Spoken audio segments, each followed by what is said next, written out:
معین الدین عقیل صاحب، سب سے پہلے تو میں ویلیو ورسٹی کی جانب سے آپ کا بے حد شکر گزار ہوں کہ آپ نے اپنی مصروفیت میں سے وقت نکالا.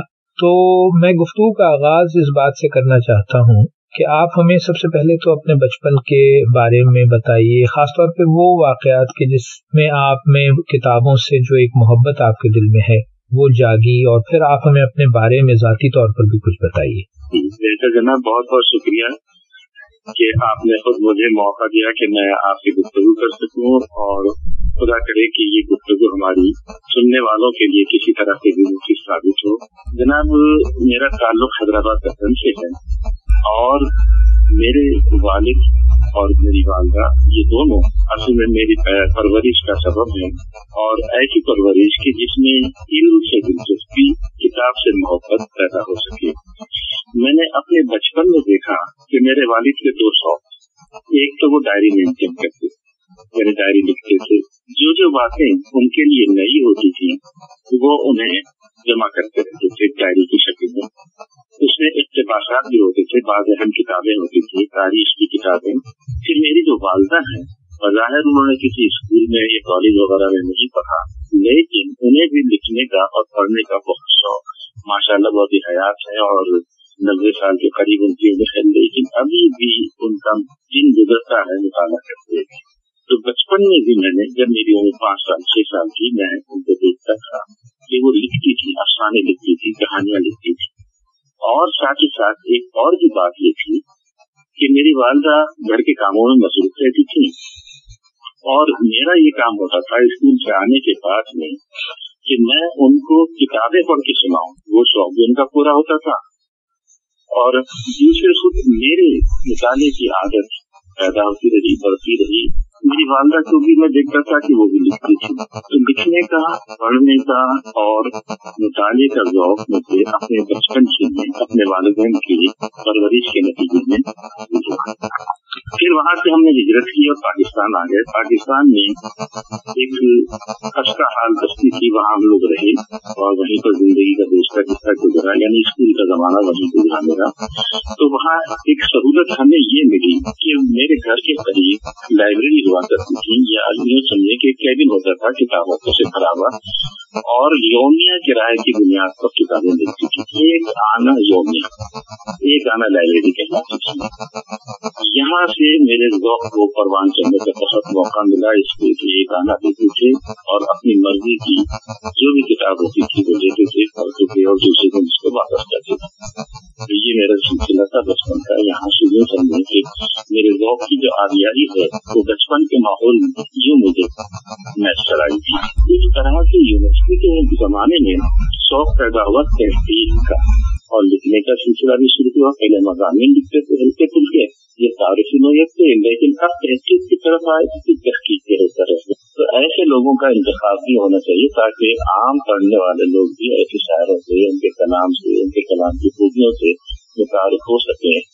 تو اس میں یعنی میر درد کا بھی میں نے کیا، داغ کا بھی کیا، حسرت کا بھی کیا، اور نیرنگ کا بھی کیا، میری غلام بک نیرنگ، اور رنجو رضیم آبادی ان کا بھی کیا. یہ بہت معروف اور بڑے لوگ ہیں، رنجو رضیم آبادی اور غلام بک نیرنگ زیادہ لوگ واقف نہیں ہیں، لیکن ان کی قومی اہمیت بھی ہے اور ادبی اہمیت بھی ہے.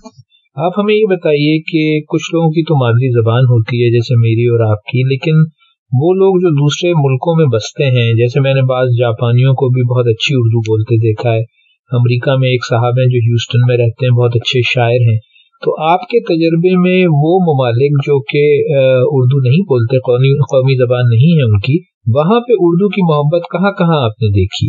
یعنی ایک تو سیاحت میرا شوق تھا، تو سیاحت کے اس شوق کے تحت بھی میں نے دنیا کے یعنی مختلف ملکوں کی اور بیشتر ملکوں کی سیاحت کی. لیکن اس سیاحت کے خصوصی ایک عنصر اور بھی تھا، وہ یہ تھا کہ اردو زبان اور ادب سے متعلق جو تحقیقات ہو رہی ہیں یہاں جنوبی ایشیا کے باہر، वो किस नौयत की हैं और कौन कौन लोग तहकीकात अंजाम दे रहे हैं। और उसके साथ ही एक और बड़ी बात ये थी कि हमारे ज़खायर, अदबी ज़खायर, माजी के जो इल्मी वर्षा हमारा था, उसमें से बहुत अहम हिस्सा तो यूरोप मुंतकिल हो गया, अंग्रेज अपने साथ ले गए। लाइब्रेरियाँ यहाँ की तबाह हुई, बर्बाद हुई, तो वो लाइब्रेरी अंग्रेजों ने खरीदी या जमा की और फिर लेकर गए। इस तरह बाहर की दुनिया में कुतुबखाने भी बहुत वक़ी और बेमिसाल कुतुबखाने बन गए। तो मेरे जाने का एक बड़ा सबब ये भी था कि मैं ऐसे कुतुबखानों से इस्तेफादा करूँ जहाँ हमसे मुताल्लिक़ मवाद मौजूद है, किताबें हैं, दस्तावेज़। एक तो ये मतलब था। दूसरे, ऐसी सारी यूनिवर्सिटियों में मैं जाना चाहता था और गया भी हूँ कि जहाँ मशरक़ी उलूम की तदरीस होती है, तहक़ीक़ात होती है। बहुत से ममालिक हैं, यानी जैसे चाहे जर्मनी हो या फ्रांस हो, यहाँ की यूनिवर्सिटियों में उर्दू पढ़ाई जाती है। आपको जापान में पढ़ाने का भी मौका मिला, मेरे ख्याल में आपने जापान में उर्दू पढ़ाई भी है, कैसा रहा आपका तजुर्बा? चूँकि उर्दू में पढ़ाता रहा है और तदरीस मेरी जिंदगी का मसला रहा, सारी जिंदगी तदरीस ही मैंने की। तो यहाँ से पहले तो मुझे भेजा गया था या वहाँ से ऑफर आया था ओरिएंटल यूनिवर्सिटी नेपल।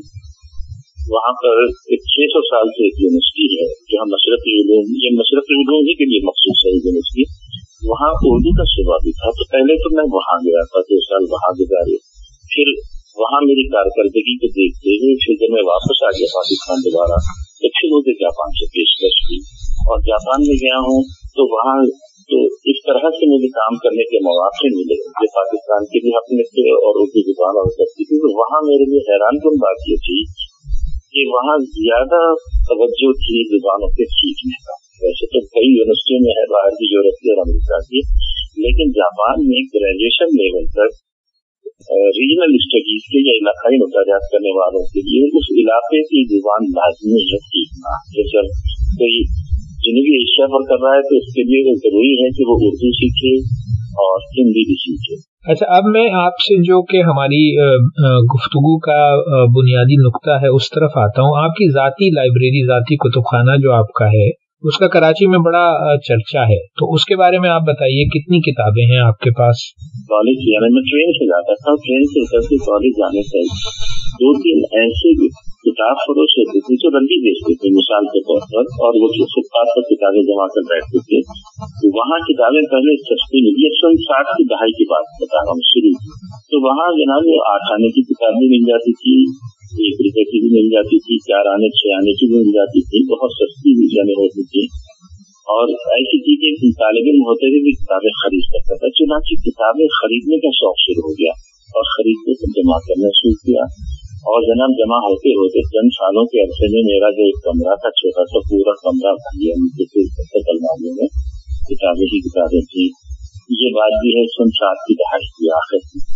लेकिन फिर बाद में जब तदरीस के शोबे में आए तो फिर जरूरत भी, फिर जरा आमदनी चूंकि जरा इजाफा हो गई, तो फिर अब वसाइल भी थे, घूमना फिरना किताबों ही के लिए रहा। फिर अब शायद भी कोई दिन ऐसा गुजरता था मेरा कि जब मैं रद्दी फरोशों के पास या पुरानी किताबों के ताजरों के पास ना जाता हूँ और वहाँ से नायाब और नाजुक किताबें खरीदता था। यहाँ तक कि मख्तसार भी, कलमी किताबें भी मुझे वहाँ मिलती रही। तो किताबों में वो सब पैदा होती है तादाद के लिहाज से। अच्छा, दिलचस्पी मेरी थी बुनियादी तौर पर पहले से जुबान और अदब से, लेकिन फिर उसने तारीख आ गई, तारीख जनूबी एशिया की खास तौर पर, लेकिन पूरी कौमी तारीख, इस्लामी तारीख और एशिया की तारीख पूरी। तो तारीख और अदब ये 2 बुनियादी मौज़ूआत हैं और सारे मौज़ूआत इससे मिल जाते हैं किसी तरह से। तो किताबें जो मौज़ूआत के लिहाज से थी वो हम गहर हो गई। तो बहुत मुतनव्वो मौज़ूआत पर किताबें जमा होनी शुरू हो गई और फिर इसकी तादाद बढ़ते बढ़ते इतनी साली हद तक हो गई कि यानी वैसे कराची के मुमताज कुतुबखानों में और भी 1-2 कुतुबखाने थे और वो माशाल्लाह अभी भी है, उनमें से कुछ तो लेकिन तकसीम हो गया, खत्म हो गए। और लाहौर में भी हम जानते हैं कि कुतुबखाने थे, लेकिन किताबों की तादाद के लिहाज से और मौज़ूआत के तनव्वुर के लिहाज से मेरे कुतुबखाने को खासी तवज्जो हासिल हुई या सताइश भी हासिल हुई। तो इस तरह से किताबों की तादाद 35,000 थी।